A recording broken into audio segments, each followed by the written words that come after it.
There are more than 2.3 billion Mastercards in circulation, and they're accepted in more than 210 countries, offering secure payments for goods and services. But that means there are still many people, particularly in the developing world, who still rely on cash.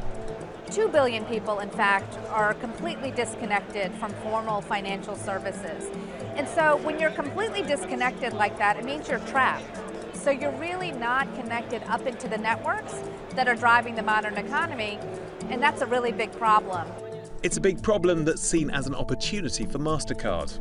We have made a commitment as a company to reach 500 million new consumers by the year 2020 and connect 40 million new merchants to the formal financial economy at the same time. But this is more than just about dishing out credit cards to the developing world. Mastercard created the Centre for Inclusive Growth as an independent subsidiary, driven by academics and researchers rather than commercial influence.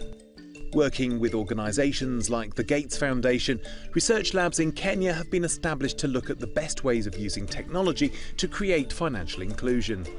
It was important to start it in Kenya because when you're thinking about populations who do operate in a different way than from people who are operating maybe in the US or more developed economies, you really have to be on the front lines of their lives. And they have to be involved in the process of developing the systems that work best for them.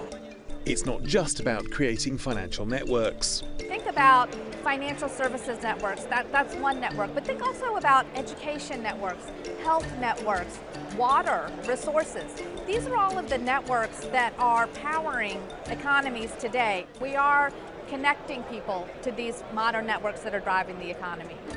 One modern network was the launch of Tukuze. In Swahili, it means let's grow together, and it's allowed small farmers in Kenya, Uganda and Tanzania to go digital, coordinating sales, payments and distribution of crops. In many ways, the lack of legacy systems means that developing countries are not tied to the past, and what works in Africa can work in other places too.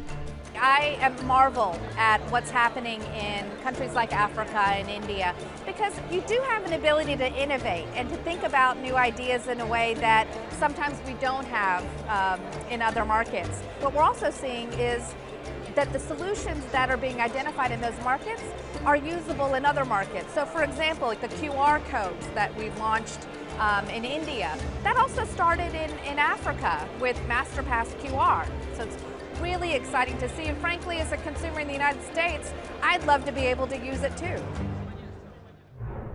85% of all transactions in the world are non-digital. They're in cash. Correct. That's a huge opportunity for you. It absolutely is. So we are talking of 15% is the digital penetration into the whole payment economy.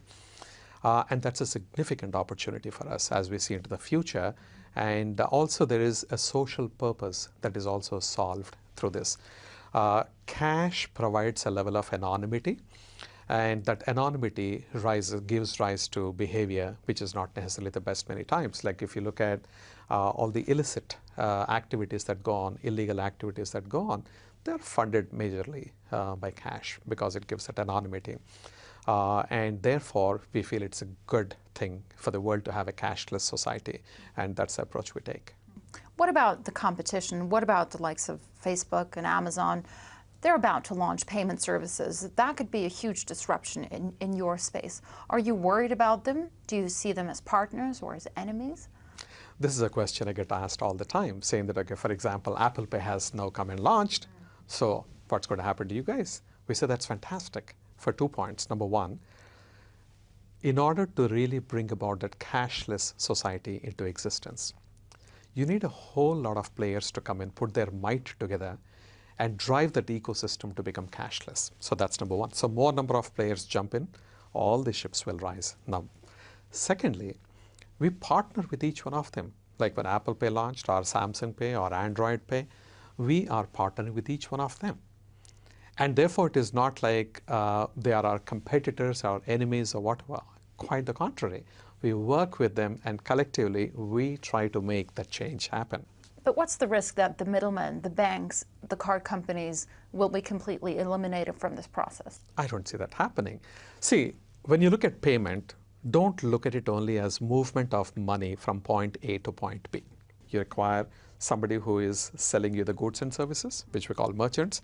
You acquire the consumers, such as yourself and myself, who are the ones who are utilizing those goods and services and are willing to pay for it. And then there is a third party, which is actually enabling this whole transaction through.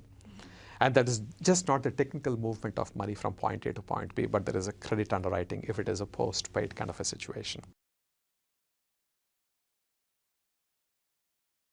Still watching? Perfect. Click here to watch another great video from CNBC International. Oh, and don't forget to subscribe. Thanks for watching.